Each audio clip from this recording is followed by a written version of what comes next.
1장 13절로 17절까지 말씀 같이 보도록 하겠습니다. 내가 전에 유대교에 있을 적에 한 행위가 어떠하였는가를 여러분이 이미 들은 줄 압니다. 나는 하나님의 교회를 몹시 박해하였고 또 아주 없애 버리려고 했습니다. 나는 내 동족 가운데서 나와 나이가 같은 또래의 많은 사람보다 유대교 신앙에 앞서 있었으며 내 조상들의 전통을 지키는 일에도 훨씬 더 열성이었습니다. 그러나 나를 모태로부터 따로 세우시고 은혜를 불러주신 하나님께서 그 아들을 이방 사람에게 전하게 하시려고 그를 나에게 기꺼이 나타내 보이셨습니다.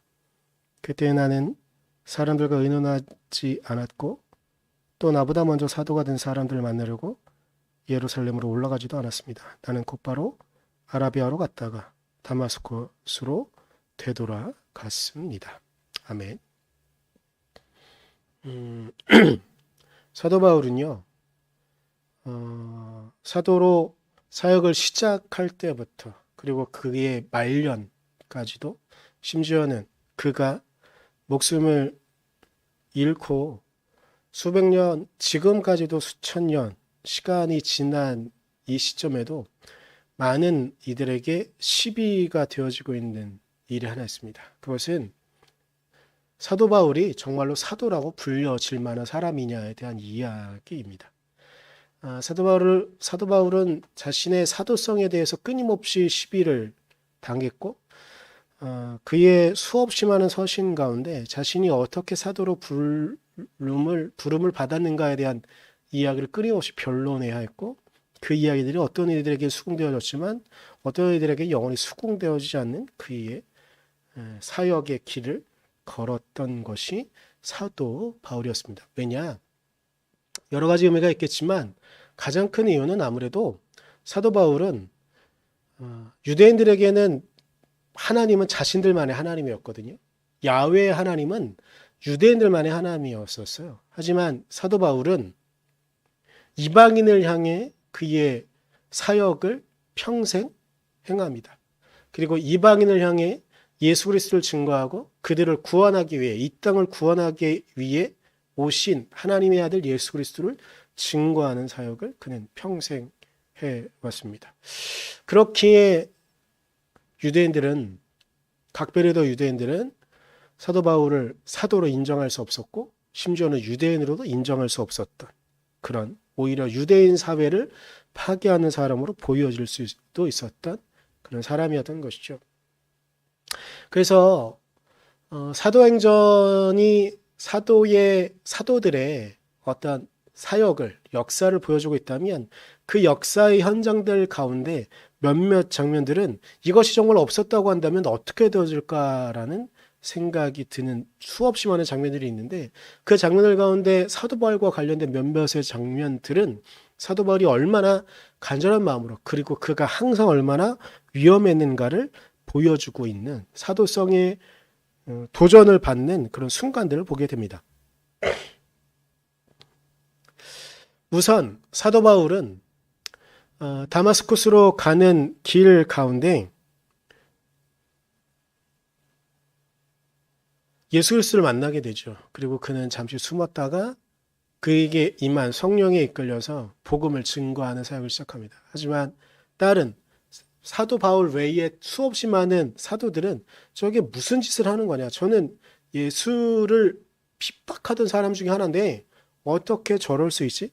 라는 그런 의혹을 갖고 의심을 갖고 그를 끊임없이 바라보았었습니다. 그런데 이런 사도 바울을 사도들에게 소개시켜준 사람 그리고 예루살렘 교회에 그를 받아들이도록 해준 사람 이 사람이 없었다고 한다면 사도 바울은 과연 우리가 지금 알고 있는 이 일을 할 수 있었을까?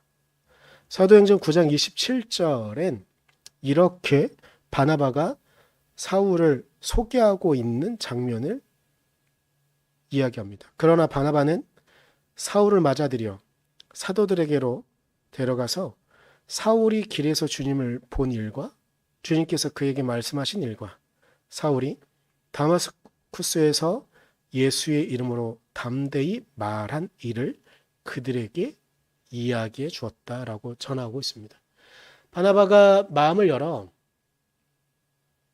바울을 사도들에게 소개하지 않았다면, 그들과 인사시키지 않았다면 아마 우리가 보고 있는 사도행전의 뒤의 이야기는 더 이상 전개가 되지 않고, 그리고 사도행전 이후에 수없이 많은 서신들은 우리에게 의미가 없는 일이 되었을 것입니다. 그런데 이것들이 가능했던 이유는 사도 바울은 이런 과정들 속에 자신의 사역의 방향이 이방인에게 있음을 알고 있었습니다. 그래서 우리가 같이 본 갈라디아서 1장 13절부터 17절까지를 좀 보면 여기서 하는 이야기는 무엇이냐면 자신이 예수 그리스도를 만나게 된 거예요. 그런데 보통은 예루살렘으로 바로 올라가서 자신이 겪은 일을 증거하고 막 이래야 될 텐데, 내가 예수 그리스도 만났다고 이야기할 텐데, 사도 바울은 이때 나는 예루살렘을 먼저 가는 게 아니고 하나님께서 예수 그리스도를 나에게 보여주신, 예수 그리스도 자신에게 나타난 이유는 11절에 이렇게 이야기하는 거죠. 갈라디아서 1장 17절, 나는 곧바로 아라비아로 갔다가 다마스쿠스로 돌아갔습니다. 그렇기에 그는 다마스쿠스에서, 다메섹에서 계속 복음을 증거했다고 이야기하는 거예요. 그러니까 자신은 예루살렘으로 돌아가서 예루살렘에 있는 유대인들에게 복음을 증거하는 것이 아니라 아라비아나 다마스쿠스에 있는 사람들에게 복음을 증거해야 되는 것이 나의 일이구나. 그리고 더불어 이런 자신의 사명을 16절에 정확히 표현하는데, 그 아들을 이방 사람에게 전하게 하시려고 그를 나에게 기꺼이 나타내 보이셨습니다라고 16절에 이야기합니다. 이방 사람들에게 전하게 하시려고 나에게 예수 그리스도께서 나타나셨다는 것이죠. 그런데 이 이야기가 사도 바울의 이야기로만 끝났다고 한다면 이건 예루살렘에 있는 사도들이 받아들일 수 없었을 것입니다. 율법은 철저하게 유대인들을 위한 율법입니다. 그런데 그 율법을 주신 분이 누구냐? 하나님이신데, 하나님은 철저하게 유대인들만의 하나님이었어요. 유대인들만을 끝까지 하나님의 나라에 살아가도록, 이 땅에서 강한 나라를 살아가도록 한 것이 바로 하나님의 뜻이었거든요. 그런데 갑자기 사도 바울이 이방인에게 복음을 증거한다? 이것은 하면 안 되는 일일 수도 있었던 것이죠. 그런데 사도행전 11장에 이방인을 향한 하나님의 마음이 한 번 더 나타나는 장면이 나옵니다. 여기에는 사도 바울이 아니고 베드로가 주인공이 되어서 등장하는 장면이 나오는데, 베드로가 꿈을 꿉니다. 꿈을 꾸는데 하늘에서 음식물이 내려오는 거예요. 근데 유대인들에게 부정하지 않은 선한 정결한 음식이 내려오는 건 상관이 없었는데 부정한 음식이 내려오는 거예요. 그때 이건 하늘에서 내려온 거니까 하나님께서 주시는 거구나 생각하면서, 이건 저는 먹을 수 없습니다 하는데 음성이 들립니다. 내가 정하다고 하는 것을 너가 부정하다고 할 수 있느냐? 11장 9절에 이렇게 말합니다. 그랬더니 하나님께서 깨끗하게 하신 것을 속되다고 하지 말아라 하는 음성이 두 번째로 하늘에서 들려왔습니다. 네, 그렇습니다. 하나님께서 깨끗하게 하신 것을 속되다고 하지 말아라. 이 환상을 본 이후에 베드로는 어떤 의미일까? 어떤 뜻일까? 고민하고 있었는데, 하나님은 이렇게 베드로에게 환상을 보여주신 후에 바로 사람들을 보내십니다. 어떤 사람이었느냐? 이방인이었어요. 이방인이 와서 예수 그리스도가 어떤 분인지 궁금해하는 사람들이 있다. 이방인들이다. 이 순간 베드로는 깨닫습니다. 하나님께서 이제 복음이 단순히 유대인들만을 위한 복음이 아니라, 유대인들만을 위한 구원이 아니라 전 세계 모든 사람들이 구원받는 것을 하나님께서 원하시는 것이구나를 깨달은 후에 베드로는 이제 유대인들에게만 복음을 증거하는 것이 아니라 이방인들에게도 복음을 증거하기 시작하는 그런 일이 있었습니다. 베드로가 이런 환상, 그리고 이 일을 베드로가 실행하지 않았다면 사도 바울이 끊임없이 이방인들에게 복음을 증거하는 것은 지금도 여전히 사도 바울을 비판하고 그가 정말로 사도가 맞느냐라고 말하는 사람들이 있는 것처럼 그때는 더욱더 심했을 것입니다. 그런데 여기서 하나 더 생각해야 되는 것, 더 깊이 봐야 되는 것들이 있다면 그건 유대인들은 왜 이렇게도 이방인을 증오하고 이방인을 미워하는 것일까? 유대인들에게 이방인이란 자신의 민족적 정체성을 좀먹는 이들이었어요. 자신이 하나님을 향해 열심히 예배하고 하나님의 말씀을 향해 나아가는데 그 일을 끊임없이 방해하는 이들이 이방인들이었습니다. 이방인들은 끊임없이 자신들이 하나님께 예배하는 예배를 방해했고 끊임없이 그 땅에서 하나님께 예배하는 민족으로 살아가기를 바랬지만 그 일을 끊임없이 주변에 있는 이방인들이 방해했고 이방인들이 섬기는 우상이 하나님을 향한 간절한 마음을 방해한다고 그들은 믿었습니다. 구약의 전체적인 흐름은 이방인이란 유대인으로 살아가려고 하는 민족적인 정체성을 갖고 있던 유대인들을 말살하려는 정도, 천천지 원수 정도로 여겨졌던 사람들이었던 것입니다. 그런데 이제 예수 그리스도가 이 땅에 오셔서 이방인들에게도 복음을 증거하시고 이방인들에게도 구원을 행하시는 그 일, 그리고 그분의 부활을 경험한 제자들, 그분을 경험한 사도 바울, 이러한 이들의 사역을 통해서 이제 복음은 전 세계로 모든 백성에게로 증거되어지기 시작하는 것입니다. 이제 유대인들은 민족적인 민족주의가 아니라 세계를 같이 품는 옛날 말인데, 옛날 말로는 사회평등주의, 요즘은 이제 세계주의란 말 쓰는데, 하여튼 모든 백성이 다 구원을 받을 수 있는 그런 단계로 넘어가야 하는 것이죠. 그리고 사도들은 그 일을 행했고 그 중심에 바로 사도 바울이 있었던 것입니다.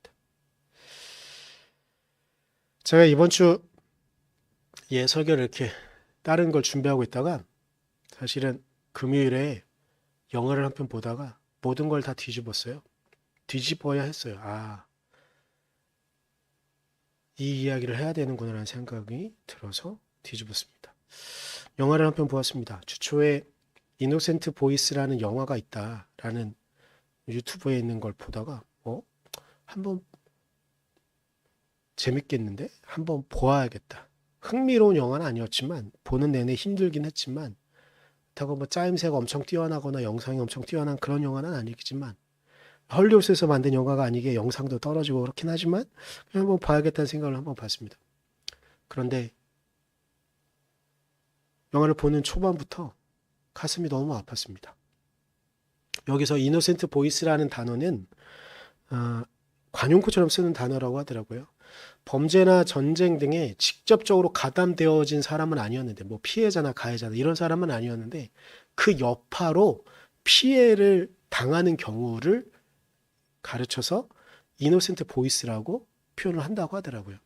그런데 왜 영화 제목이 이러냐면 이 영화는 2004년도에 만들어진 영화긴 한데 배경은 엘살바도르의 한 마을을 배경으로 하고 있어요. 시기는 1980년 그 언저리쯤. 근데 이때는 엘살바도르가 정부군과 비정부군은 대부분 농민이었다고 하더라고요. 그렇게 구분이 되어서 내전을 치르고 있던 시기예요. 그런데 여기에 차바라는 소년이 그 영화의 주인공인데요.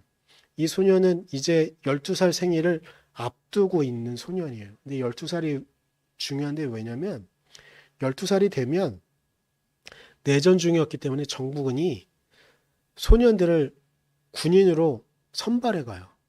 생일이 되면 그 영화에서도 장면 생일이 된 친구들을 데리고 징집하는 장면이 나오거든요.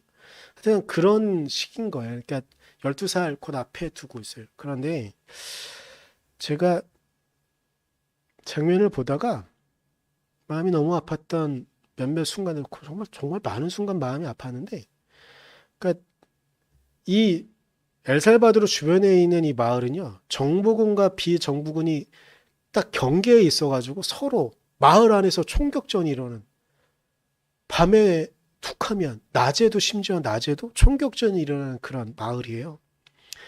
그런데 총격전이 일어나서 이 차바라는 소년의 사촌으로 봐야 될 여자 아이가 목숨을 잃는 장면이 나오거든요. 그런데 처음 총격전이 일어나는 장면엔 엄마가 다른 데 일을 하러 갔어요. 이 차바라는 소년에게는 여동생이 있고 남동생이 있어요. 정말 어린 아이들이 있거든요. 근데 총이 날아다니니까 일단 이 소년이 자신의 동생을 살리려고 침대 밑으로 아이를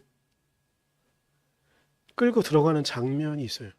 그때도 마음이 너무 아팠거든요. 그런데 제가 좀 전에 말씀드렸던 그 사촌이라 그래야 될까요? 하여튼 그 또 여자아이가 목숨을 잃는 장면에서 이 아이들이 공포에 떨면서 하는 장면들을 보는데 가슴이 너무 아팠었어요. 그리고 우리나라는 옛날에, 요즘도 물론 그런 정서가 있긴 하지만, 아버지가 전쟁에 나가거나 혹은 그 마을에 떠나거나, 심지어는 아버지가 갑자기 일찍 돌아가시거나 그러면 나이에 구분 없이 첫째 아들이 가장이 됐잖아요.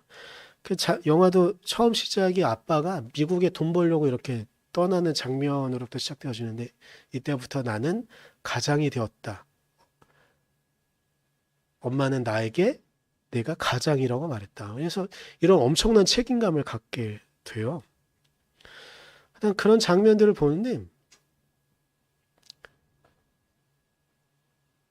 그 장면들을 보면서 분명히 이 땅은 선진국도 있고 후진국도 있고 뭐 개발도상국도 있고 여러 가지 국가들이 있는데, 왜 이 땅은 계속 이렇게 전쟁이 있어야 되는 거지? 지금 우리는 전쟁을 겪은 지 몇십 년이 넘었기 때문에 전쟁에 대한 이야기들이 그냥 영화나 아니면 뉴스로만, 그리고 미얀마의 소식을 듣거나 뭐 이런 이야기로만 생각을 하는데, 실제로 이 땅과는 아직도 왜 그렇게 정말 이노센트 보이스, 그런 여파로 피해를 당하고 아직 12살도 되지 못한 소년이 공포에 떨어야 되는 이런 상황들을 보면서, 왜 이 땅은 아직도 이런 부분들을 해결하지 못하는 걸까? 왜냐하면 이런 생각을 하는 이유 중에 하나는, 전 세계적으로요, 기아와 재해가 끊임없이 있습니다. 매해 기아로 굶어 죽는 친구들이 계속 있어요. 물이 좋지 않아가지고 오염된 물을 먹다가 그냥 아주 어린 나이에, 지금 우리나라는 웬만해서는 80세까지 살잖아요. 어느 나라는 가면 40대까지만 살아도 잘 살았다고 말하는 국가들이 있어요. 지역들이 있어요.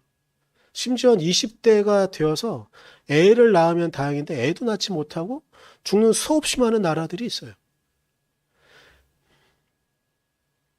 2001년 통계가 좀 더 그 여러 가지들 분류를 해서 하긴 한데, 2001년 통계를 보면은요, 이미 전 세계는요, 2001년도에 이미 전 세계 곡물 생산량은요, 식량 생산량은 전 세계 국민들이, 전 세계 사람들이 먹고도 남을 정도의 생산량을 생산하기 시작했어요. 이미 한참 전부터, 2001년 통계 이전부터도 그게 가능했거든요. 근데 이게 대부분은 1960년대 이전까지는 어느 정도 1대1 정도였대요. 근데 그때 나름 공포가 있었어요. 1960년대가 어떤 공포가 있는 거냐면, 전 세계 인구가 급격하게 늘어나기 시작했거든요. 곡물 생산량은 그냥 꾸준하게 쭉 가는 거예요. 그래서 이러다 곡물 생산량보다 인구가 더 많아지겠거니라는 두려움이 있었어요. 근데 이때 녹색혁명이라는 게 일어나면서, 그러니까 뭐 농약을 쓰거나 아니면 품종 개량을 하거나 이런 걸 통해 가지고 생산량이 늘어났거든요. 그러면서 이것이 그렇게 걱정되어지지 않는 상황이 되어지게 되었어요. 그런데 아프리카는 조금 달라집니다. 아프리카는 60년대에는 어느 정도 1대1의 수치가 가능했었는데 1980년대가 되면 이 생산량이 12% 감소하게 돼요. 이건 가뭄이나 이런 문제들 때문이죠.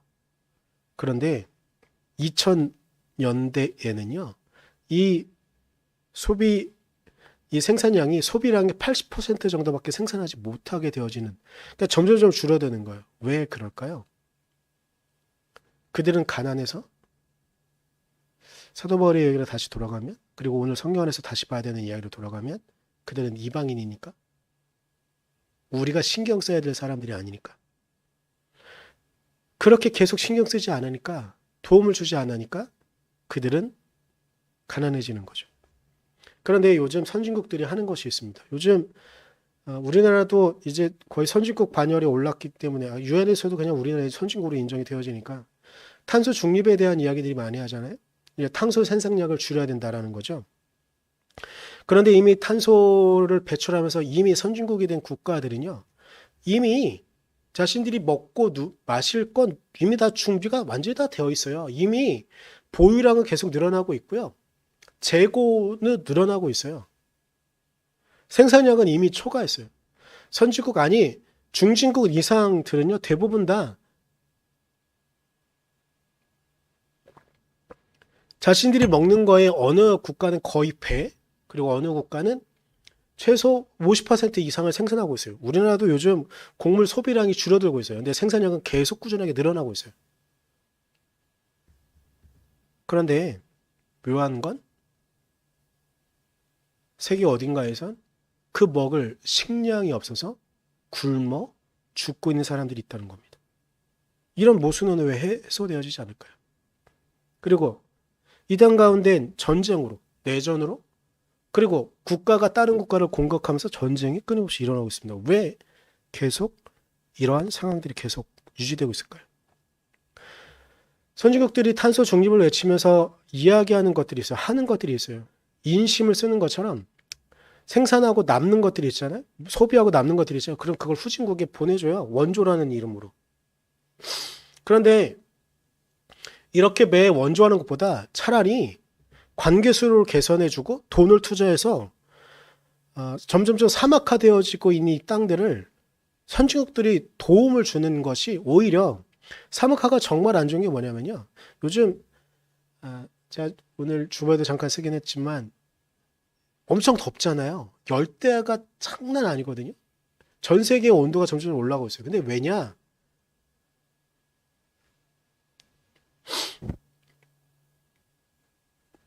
녹지대가 점점 사라지고 있기 때문이에요. 사막화가 가속화되어지고 있기 때문이거든요. 근데 그걸 선진국들이 기술을 개발해서 거기 안에 그리고 관계 수도를 계산하면서 그리고 정말로 물이 오염되어서 오염된 물을 먹다가 안에 벌레가 가득 차 들어서서 사람들이 죽는 것보다 훨씬 낫잖아요. 그런데 그 일들은 나서지 않습니다. 왜냐? 그들은 자신들과 같은 민족이 아니니까. 이방인이니까. 유대인들이 가졌던 마음과 동일한 마음을 갖고 있던 것은 아니까.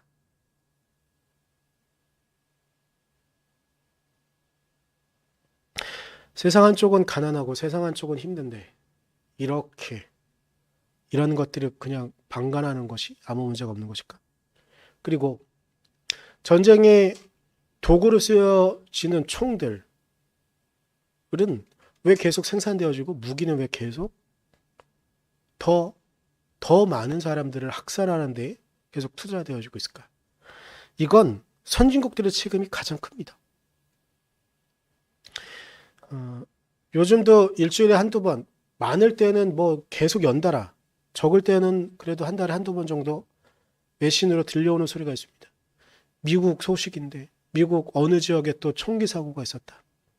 또 누가 경찰에 의해 또 누구는 강도에 의해 목숨을 잃었다. 총기로 목숨을 잃었다. 그런데 잘 아시는 거겠지만 미국은 왜 총기 규제가 일어나지 않을까요? 총기 규제를 못할까요? 미국인들은 핑계 삼아 이야기하는 것이 뭐 독립전쟁 때에 그리고 서부를 개척하는 시기에 남북전쟁의 시기를 거치면서 자신들을 지키기 위한 총기가 꼭 필요했던 것이 있어서 이제는 할 수 없다라고 이야기하지만 그건 핑계일 뿐 실제적인 이야기는 군수업자들, 무기 생산업자들의 무수한 로비, 그리고 그 돈을 받아서 선거를 치러야 되는 상원의회든 하원의회든 주지사든 대통령이든 이런 이들의 뒷배경, 그리고 그 돈을 받지 않으면 당장 선거를 치르지 못하기에 투표를 하지 못하는 사람들. 근데 왜 그럴 수 있을까? 무기를 생산하는 것이 그만큼 돈을 많이 가질 수 있다는 겁니다. 근데 여기 전 세계적인 부분에서 하나 생각해야 되는 것들이 있습니다.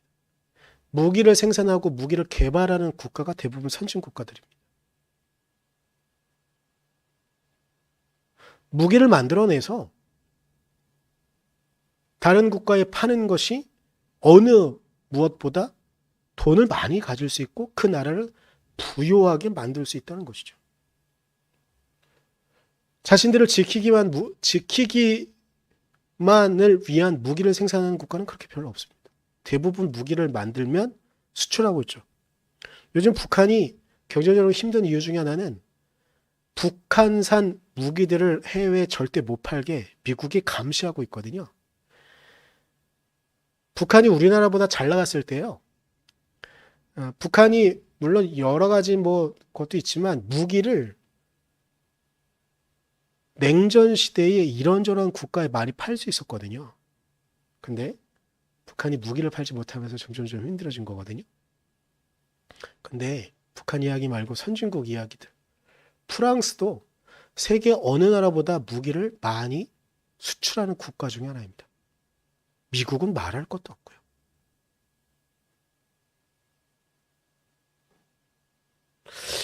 자신들의 이익을 위해서 누군가를 살인하는 무기를 만들어내고 그것을 팔아냅니다. 방어하기 위함만을 위한 무기. 우리나라도 점점 무기를 많이 생산하고 수출하는 국가가 되어지긴 했습니다. 잘 생각해야 됩니다. 그걸 갖고 받게 된 것들을 어떻게 써야 될까?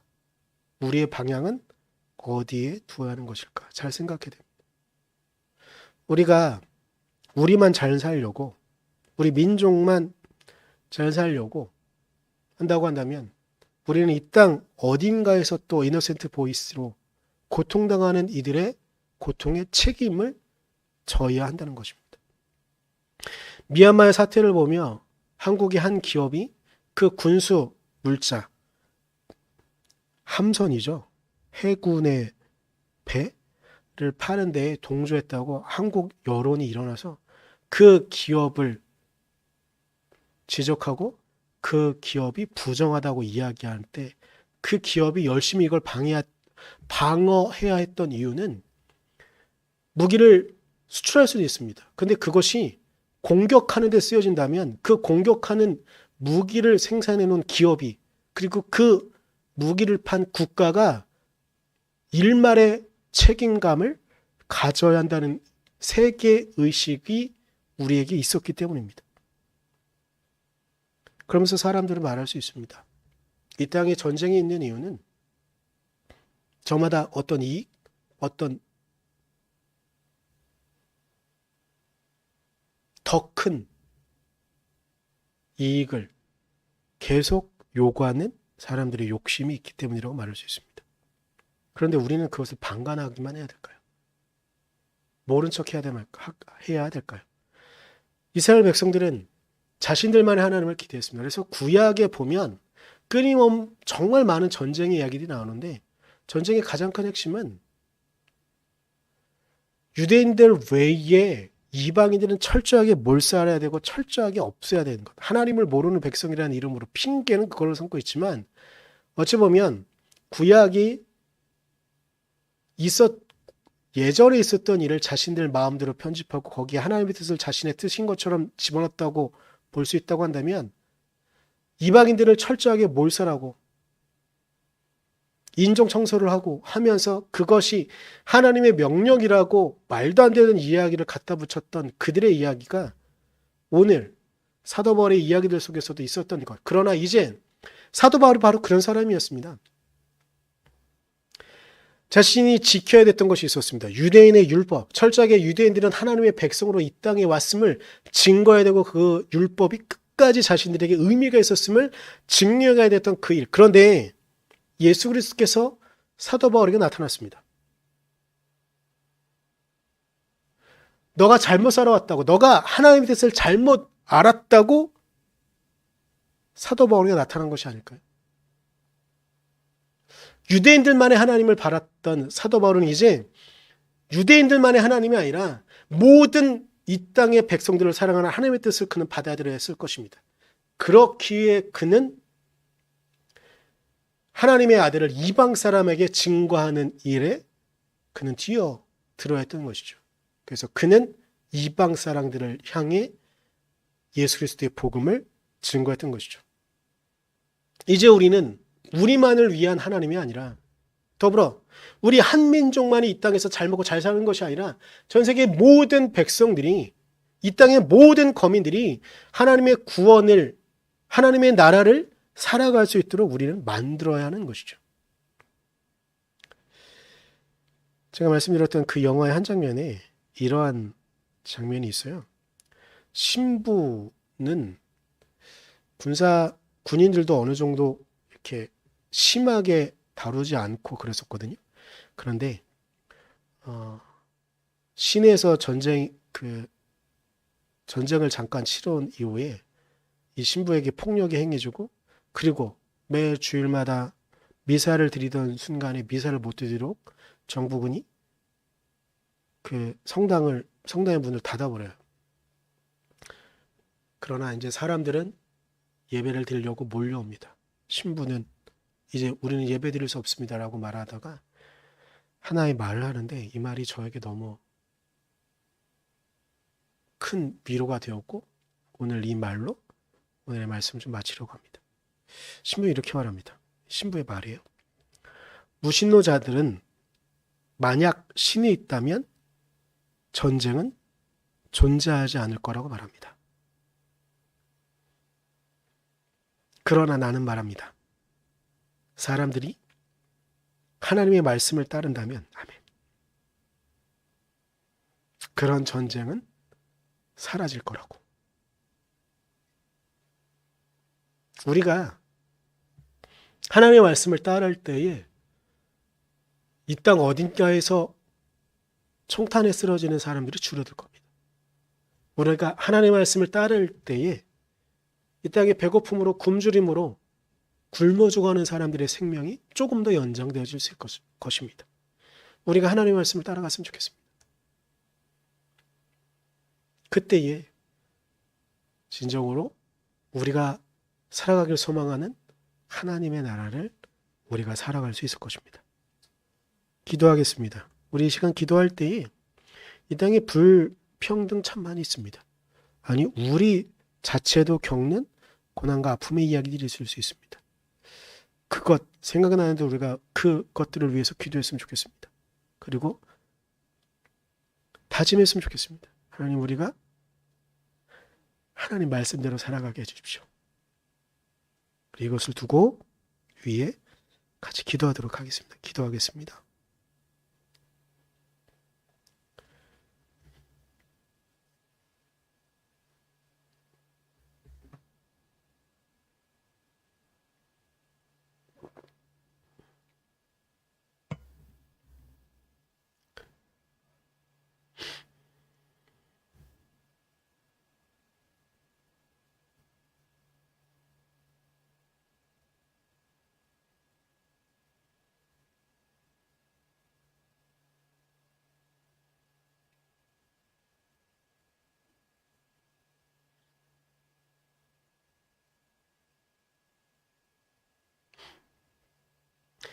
주님, 이 땅 가운데 수없이 많은 고통과 아픔의 이야기들이 있습니다.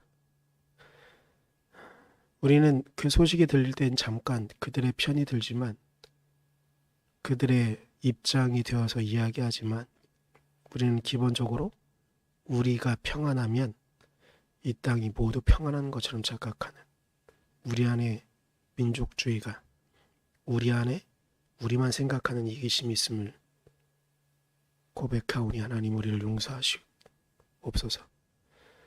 이 세계 어딘가에서 고통받고 있는 차바와 같은 아이들, 전쟁으로, 가난으로, 배고픔으로 고통받고 있는 이 땅의 모든 힘없고 가난한 사람들, 하나님 당신의 품으로 안으시고 당신의 진정한 위로로 하나님 살려달라고 외치는 그들의 소리를 우리가 외면하지 않도록, 그러하기에 우리가 더욱더 하나님의 말씀을 따라 살아갈 수 있도록 이 땅의 모든 백성이, 이 땅을 살아가는 모든 이들이 하나님의 사랑으로 이 땅을 살아갈 수 있도록, 그때의 진정한 평화와 삶의 모든 아픔이 해결되어지는 그 일을 기대할 수 있을 것이니 주님, 우리가 주님의 말씀을 따라 살아갈 수 있도록 이 땅의 모든 백성이 주님의 말씀을 따라 살아갈 수 있도록 우리를 지켜주시고 이끌어 주시옵소서.